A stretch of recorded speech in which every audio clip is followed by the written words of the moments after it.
오늘도 말씀 나눔 교재 설명 전에 설교 적용에 관한 팁을 하나 드리면서 교재 설명을 시작하려고 합니다. 우리가 타인이 하는 말이나 감정에 공감한다라는 단어를 쓰지 않습니까? 공감이라는 말을 풀이해 보자면 감정을 함께 한다라는 뜻인데요. 효과적인 설교 듣기에도 공감이 필요합니다.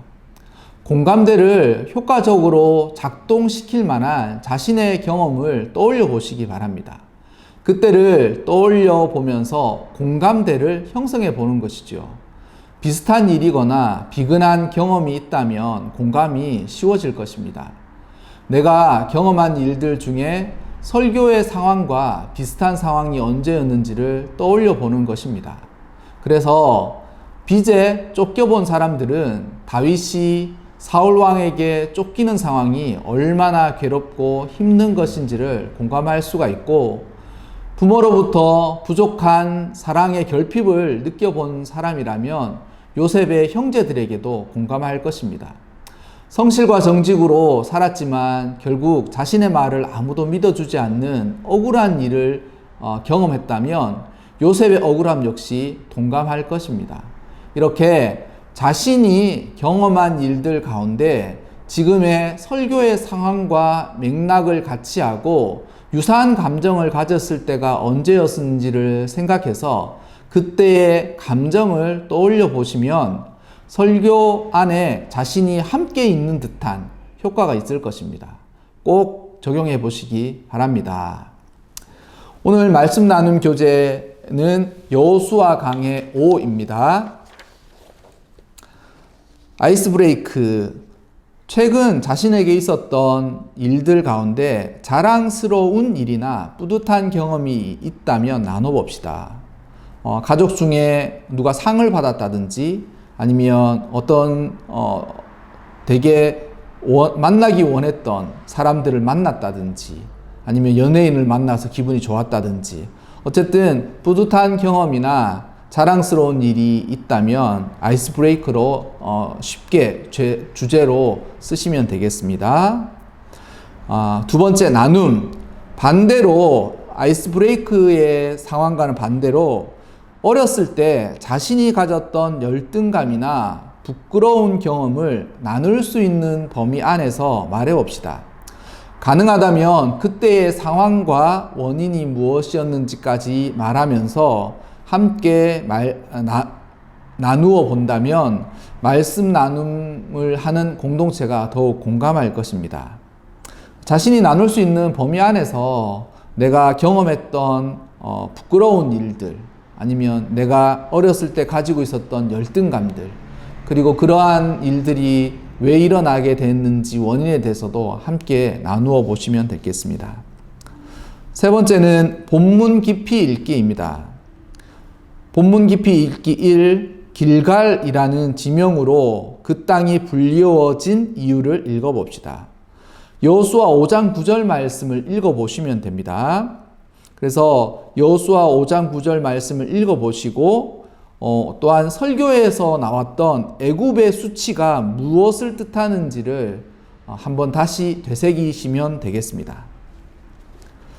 두 번째 본문 깊이 읽기 질문은요. 하나님께서 할례의 언약을 주신 말씀을 다 같이 읽어봅시다.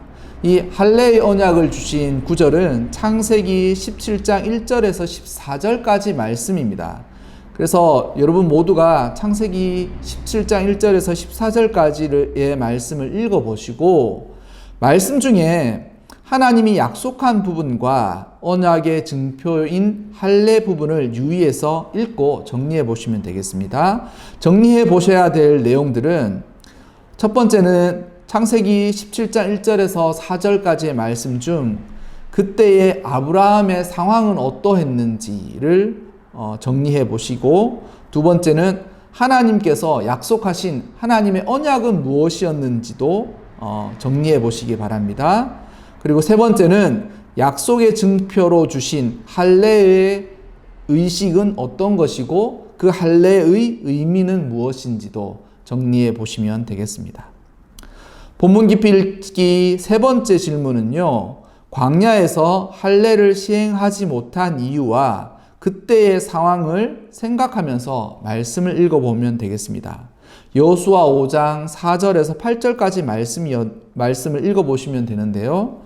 할례를 받지 못한 사람들은 누구였는지, 그리고 그들이 왜 할례를 받지 못한 상태로 계속 지속되었는지에 대해서도 말씀을 읽어보시고 생각해 보시면 되겠습니다. 네 번째로 적용입니다. 우리의 인생을 그래프를 그려보면서 나에게 애굽의 수치와 부끄러움 또는 고통의 시간과 그러한 시간들을 극복하면서 부끄러움이 변하여 자랑이 된 시기와 경험을 생각해보고 그려보고 나눠봅시다. 이 인생 그래프는 2차원 그래프로 그리시면 됩니다. X축과 Y축을 그리시고 Y축 꼭지점을 0으로 생각하셔서 자신이 살아온 인생을 쭉 나열해 보시고 그 나열해 보았던 시간 가운데 X축을 중심으로 굉장히 좋았던 것은 플러스 쪽으로 위쪽으로 올라가면 되겠고 안 좋았던 곳은 밑쪽으로 내려가서 왜 그때 그런 일이 있었고 또 이런 일은 언제 회복되었는지를 그래프로 한번 그려보시기 바랍니다. 마지막으로 합심기도 제목을 읽고 마치도록 하겠습니다. 우리에게도 수치와 부끄러움들을 물리쳐 주시옵소서. 삶의 전환과 전화위복의 삶을 살도록 도와주세요. 하나님의 언약과 말씀을 붙들고 살아가기 원합니다. 아멘. 다 함께 합심기도 하시고 은혜 받은 자원자거나 인도자의 기도로 마무리하시면 되겠습니다. 승리하는 한 주간을 살아가시기 바랍니다. 감사합니다.